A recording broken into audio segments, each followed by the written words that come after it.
Hola y bienvenidos a nuestro canal. No es desconocido para los adherentes a nuestras redes que el pentecostalismo está en crisis. Esta idea se ha ido planteando desde hace un tiempo en nuestro canal y creo que es la interpretación de varios de nuestros seguidores. De inmediato comparto que el objetivo de nuestras reflexiones y programas no es que este movimiento colapse, sino que pretendemos aportar para que las personas de buena fe que trabajan en sus iglesias tomen ánimo en Cristo a pesar de que el panorama actual sea complicado. Dicho esto, y una vez más, presento la idea que planteó Luis Aranguis tiempo atrás cuando postuló que el pentecostalismo chileno ha vivido en una crisis constante desde sus inicios. Lo que quiero añadir yo es que, sin embargo, del carácter crítico del pentecostalismo, en el último tiempo se hace patente que esta crisis está empeorando. Entonces, salta la siguiente pregunta. ¿En qué momento empezó la debacle que vemos hoy? Intentaré en esta reflexión esbozar una línea de tiempo con algunos comentarios que den algo de contexto a lo que hemos visto en las últimas décadas. Es de conocimiento público que, para el pronunciamiento militar de 1973, algunas iglesias pentecostales firmaron un documento donde se apoyó al gobierno militar. También, históricamente, durante el gobierno militar, el invisibilizado movimiento pentecostal se mostró a todo Chile. Desde cierto punto de vista, se podría decir que fue dignificado. Eran tiempos de orden y, como Daniel Díaz mencionó en una reflexión anterior, las bases del concepto pentecostal de la obediencia tuvieron influencia castrense, influencia que durante el gobierno militar quedó instaurada en la actividad eclesiástica de sus miembros. Además, no se debe olvidar que Chile era un país pobre. La población general tenía carencias. Por ejemplo, los campamentos eran bastante comunes y la pobreza también quedó manifestada en el ámbito nutricional. Muchos niños estaban en condiciones de desnutrición infantil, a pesar de los esfuerzos por cambiar esa realidad.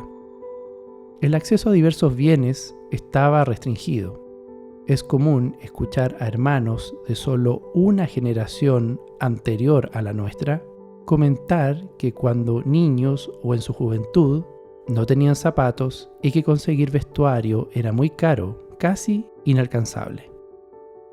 Frente a esa realidad, la iglesia funcionó como un espacio para recibir a los que sufrían, a los que no encontraban en el mundo su realización. Había eventos, tareas, cosas por hacer, comunión entre pares de estratos sociales símiles. Luego llegó la democracia con los gobiernos de la concertación, lo que trajo también crecimiento y los esfuerzos realizados en el gobierno militar se consolidaron en Chile. Yo creo que este es el punto en donde el pentecostalismo inicia su declive, deslizándose suavemente en un principio para ya descender estrepitosamente a lo que vemos hoy. En la década de los 90, los hermanos que antes eran extremadamente pobres ahora fueron partícipes de beneficios nunca antes vistos. Un mejorado acceso a vestimenta, salud, escolaridad y también acceso a la educación superior. El país prosperaba y el pentecostalismo, funcionando como un espejo social, también alcanzaba los beneficios y oportunidades de los avances en el país. Así, con ese ímpetu de prosperidad, se inicia la década de 2000. Todo lo logrado hasta ahora, aparentemente, fortalecía a la iglesia, cada vez más acaudalada y vista como una institución sólida, donde valía la pena invertir recursos, tiempo, con grandes eventos y grandes construcciones. Pero a pesar de todo ese beneficio institucional, había una brecha importante. Muchos de los hermanos y por consiguiente pastores de las iglesias pentecostales no habían terminado sus estudios escolares.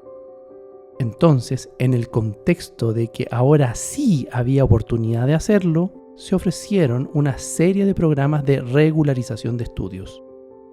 Aquí, la Iglesia Evangélica Pentecostal tuvo la noble intención de ayudar a la hermandad a cerrar esa brecha educacional para que los hermanos pudieran realizarse y también pudieran optar a mejores posiciones laborales. Esto era realizado a cambio de una suma de dinero. Lamentablemente, la ejecución de ese proyecto no cumplió su objetivo y esta denominación, una de las más herméticas de Chile, fue expuesta en los medios y a la población general. Algunos hermanos pagaron por la regularización de sus estudios y nunca se les hizo una clase o una nivelación. Algunos nunca obtuvieron su licencia que demostraba oficialmente que habían completado el ciclo escolar. Otros, que fue lo más embarazoso, recibieron un diploma pensando que era un documento oficial del Estado y donde se acreditaba que se había cumplido con la educación formal escolar, a pesar de que nunca fueron evaluados. Los más inocentes atribuían este beneficio como un favor de Dios. Al explotar esto, las autoridades no respondieron públicamente al hecho. Solamente intervenciones informales, algún comentario puntual y poco explicativo de lo que ocurrió. De esto ya van a ser 20 años y los que estuvieron articulando toda esta situación persisten en posiciones de liderazgo dentro de esta denominación. Este hecho es relevante porque deja entrever lo que se podría definir como un síntoma de una enfermedad. Si esta iglesia tan cerrada tuvo esta situación, ¿qué otras cosas más habrá y que ni siquiera sus miembros saben? Con la situación de las licencias, en 2005, la debacle había iniciado. Naturalmente, nadie sospechaba que esta iglesia iniciaría su descenso, ya que para el terremoto de 2010 la ayuda fluyó desde diversos lugares de Chile para la hermandad y para la tarea de la reconstrucción. Un monto indeterminado de recursos fue movido para volver a levantar los templos. Es más, hubo lugares donde se reconstruyó primero el templo antes que la casa de los propios hermanos que habían sufrido la pérdida de su hogar, incluyendo también a casas pastorales que fueron levantadas mucho después que los templos. También, por esas fechas, año 2010, una generación de hermanos más formada, mayormente con escolaridad formal y estudios universitarios completos, arribaba en mayor número a los cultos. Como nunca antes, se escuchaba una proporción alta de jóvenes alabando a Dios desde los púlpitos por tener una proyección, por tener una profesión o lograr haber entrado a la educación superior. Es así, y nuevamente vuelvo al ejemplo de la IEP.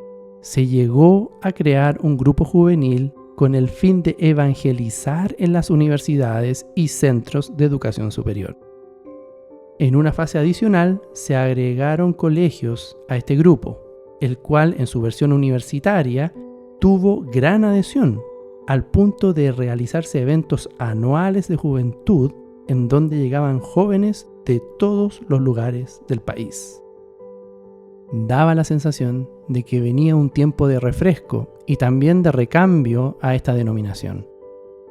Pero se generó un conflicto que se podría definir como social dentro de la iglesia.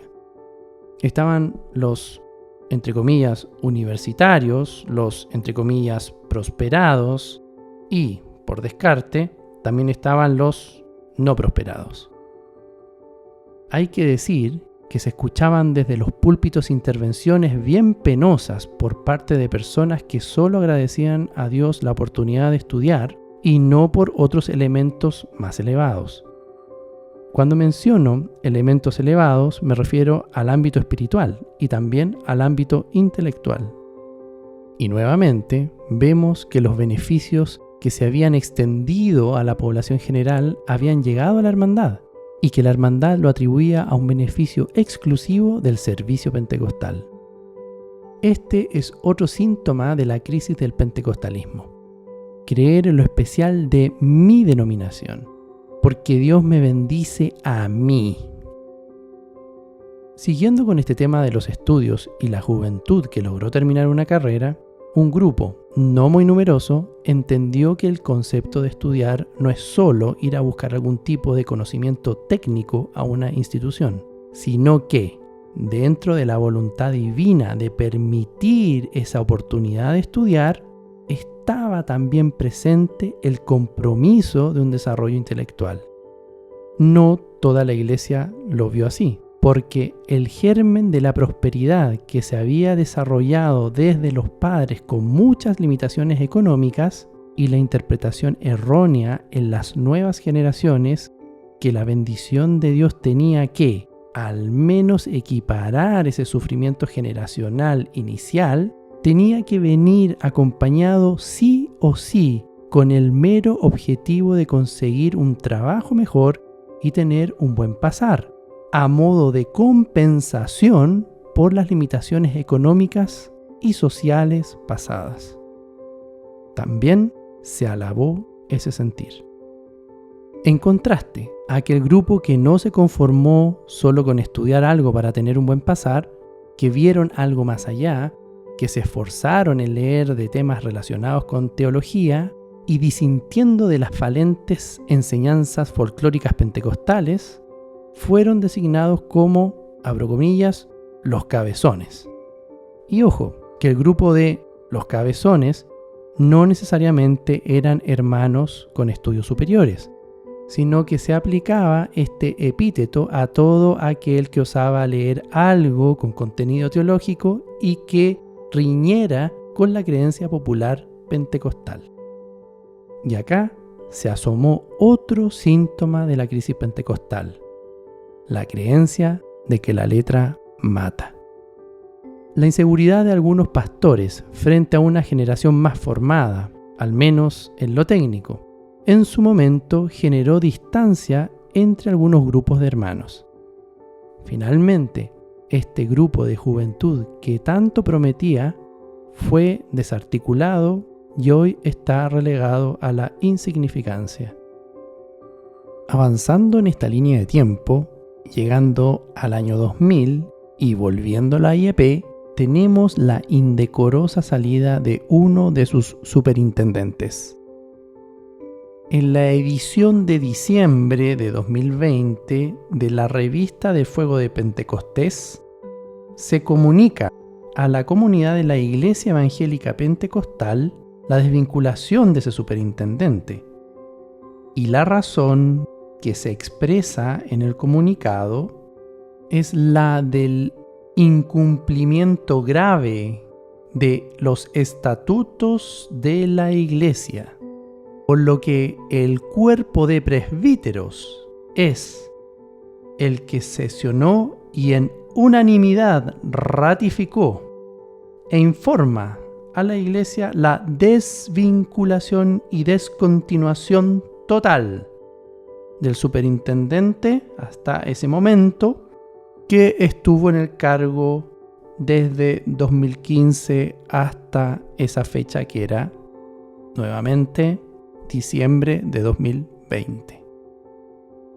El superintendente es la figura papal por excelencia de esta denominación. Es una autoridad que goza del mayor respeto y deferencia dentro de la Iglesia. Y en este caso aparece saliendo de la institución a través de un comunicado escueto y que por la manera que fue presentado este comunicado no convenció a la hermandad. Los adherentes sabían que había algo más en esta salida y ya no eran tan incautos como para quedarse tranquilos al leer un memo sin explicaciones concretas. Una vez más, se deja ver otro síntoma: el ostracismo de la cúpula de poder. Quedó claro que esto se maneja solo en el ámbito pastoral de más alto nivel, que los pastores asociados no son más que peones que se mueven por los territorios a voluntad de sus maestros y que los hermanos son adherentes que aportan, pero que no son parte de la iglesia. La sensación es que el servicio va hacia los pastores y no desde los pastores. Otra sensación que quedó de esto es que todo es válido para asegurar la continuidad de la denominación. Es una sensación de que se debe salvaguardar el prestigio por sobre la confianza con la hermandad. Similar a lo de las licencias, nunca hubo un pronunciamiento oficial de lo ocurrido con este superintendente. Como era de esperarse, llega un nuevo superintendente a la cabeza de la organización y se pensó que todo iba a continuar como antes. Pero antes de esto, en marzo de 2020, había llegado la pandemia y con ella las restricciones de reunión y movilidad por el país. A regañadientes, las facciones más extremas del pentecostalismo, luego de años de haber predicado contra las redes sociales y YouTube, tuvieron que abrir un canal para mantener el contacto con la congregación, que ahora era un contacto virtual. La congregación podía cambiarse de iglesia a virtual con toda libertad y comparar. Incluso se pudo comparar las exposiciones bíblicas de pastores en una misma denominación. En ese sentido, la IEP tuvo al menos 3 intervenciones poco atinadas. La primera, que es más bien un cómico exabrupto, corresponde a un pastor que se dejó llevar por el momento y compartió un chilenismo que para algunos sectores podría ser considerado como una falta grave a la hora de presentar un sermón. La verdad es que fue algo anecdótico. La segunda intervención, también en un sermón, fue protagonizada por el nuevo superintendente, en la señal abierta, donde él indicó que la gente que no va a la iglesia o que no participa virtualmente perdió su salvación. Esto significa que el superintendente, al ser la figura con mayor investidura en la denominación, también es juez y parte en la eternidad de los hermanos. Ahí mismo menciona que los hermanos que se dejan barba no tienen el Espíritu de Dios. Él dice que lo de Dios no está ahí. La tercera intervención, también de autoría del superintendente, fue un impasse donde el pastor indica que Jesucristo fue creado, lo cual va en contra de la doctrina histórica cristiana, acercándose este pastor al arrianismo, doctrina que fue condenada como herejía en el primer concilio de Nicea en el año 325. Es más, este hecho fue también publicado tiempo después por otro canal en un triste intento de generar polémica. De todas maneras, el punto aquí es que esto nos lleva a otro síntoma de la crisis pentecostal: la escasa preparación de sus ministros. Cuando hablo de preparación, lo menciono en el amplio espectro de la palabra. No es necesario tener un doctorado para ser pastor, pero sí lo que se requiere, además de una vocación pastoral cristiana, es un conocimiento mínimo de esta doctrina cristiana. Mayoritariamente, eso no se da en el pentecostalismo. También hay que ser claros y justos con la IEP. Al lado de otras denominaciones pentecostales, la IEP cuenta con ministros que, al menos, guardan la solemnidad que se espera del cargo de un pastor. La vuelta de la pandemia fue un duro golpe para el pentecostalismo. Los templos enormes que se habían construido, las mejoras en los templos pequeños, todo ese esfuerzo de la década expansionista anterior se redujo porque la gente ya no volvió a la iglesia. De ahí también se vio la salida de muchas familias a otras denominaciones fuera del movimiento pentecostal. Muy similar a lo expuesto por el superintendente, algunos pastores hicieron alusión sobre los que no volvieron a congregarse, incluso sobre los que lamentablemente fallecieron producto del COVID, asegurando que estas personas, los que ya no estaban asistiendo, habían sido parte de una especie de limpieza que el Señor había hecho para quedarse con los cristianos verdaderos.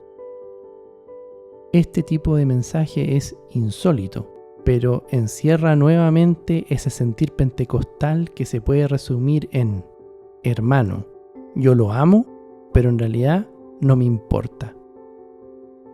Luego de la pandemia, ya de vuelta a los templos, el pentecostalismo como que se sintió aliviado, como si la situación pudiera volver a los parámetros anteriores a los encierros.